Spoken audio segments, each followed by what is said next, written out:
All right, guys, this is my last video this week. And this is, I said in the one before this, that locus of control is my favorite college success topic. It really is, because between you and me, I absolutely love human behavior. It is the funnest, coolest thing to observe. I just love watching people, and I sincerely hope that I provide amusing moments for people to watch me. There's this great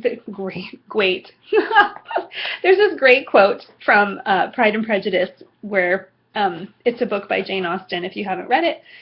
Mr. Bennet, who's the father of these 5 daughters, makes the comment that, what else do we live for but to make sport for our neighbors and laugh at them in our turn? And I love that, because at the end of the day, you know, life is really about the experiences that you make. And yes, do things that make other people laugh and giggle. And, you know, when it's your turn to laugh and giggle at them, enjoy it. We might as well enjoy the time that we're here. Anyway, so enough of that rant and rave.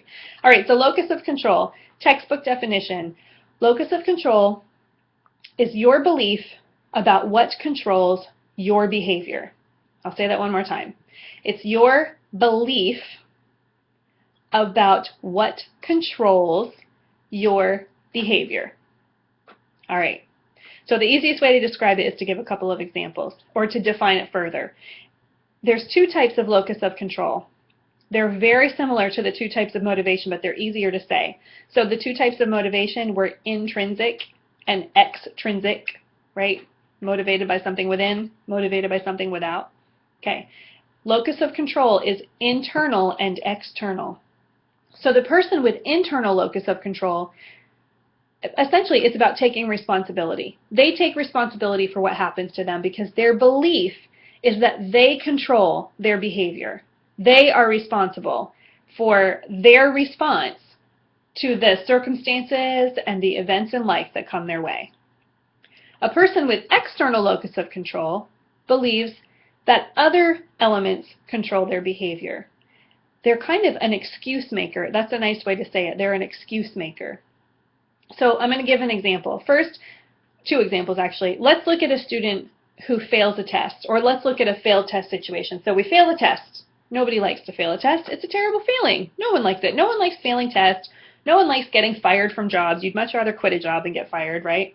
Anyway, so for a student who fails a test who has internal locus of control, and remember, this is where we take responsibility. That student is going to make statements like, or reflect, whichever, but their thought process is going to be, I should have studied harder. I should have not put off studying till the last minute. I should have gone to class. I should have taken better notes. I should have talked to the instructor because I wasn't sure about something. There's a reflective process where they take responsibility for the grade. Okay? The student with external locus of control, in the same situation, they failed a test. That's where you're going to hear, that test was too hard. The teacher didn't do a good job preparing us for that test. And I know, that's not the best example, because sometimes that is true. But there's still an element of pawning things off, right?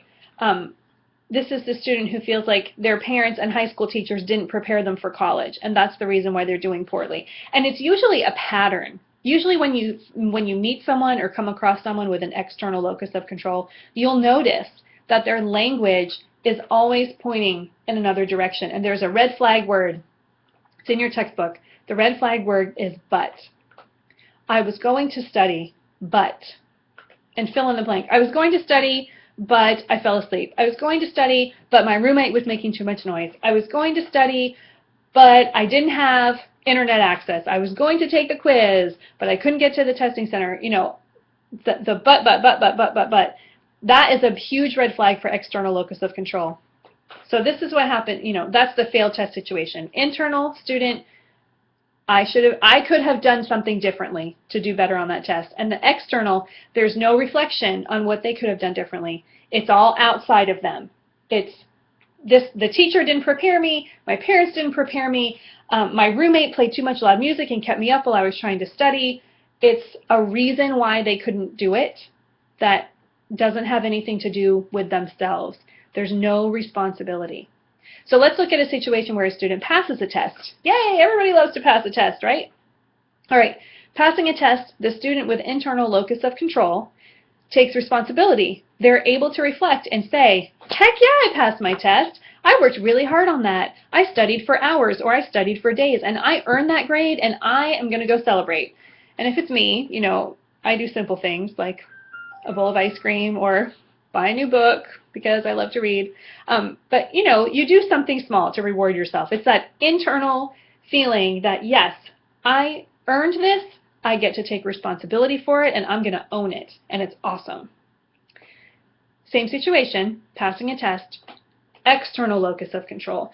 And it's really sad, I'm going to throw out there, when the rare times, it's not rare, sometimes, probably like maybe 20 to 25% of my students that I'm face-to-face with and I interact with, I see in this situation, they're the students who you say, hey, you did a great job on the test, and there's kind of this all-over body slumping, and there's no ability to celebrate with you. And it's really hard to give a compliment to someone like that who just can't take it. But students who have an external locus of control, who do well and pass tests and things like that, you're going to hear things like, yeah, I passed, but it was easy. There's that but word again. I passed, but it was easy. The teacher made the test too easy. I just got lucky. It was luck of the draw is a big one. I just got lucky, luck of the draw. It was too easy. It was just a fluke, a one-time thing. I never do well on tests. It doesn't always happen. Sorry, that's my phone. I'm going to turn it off.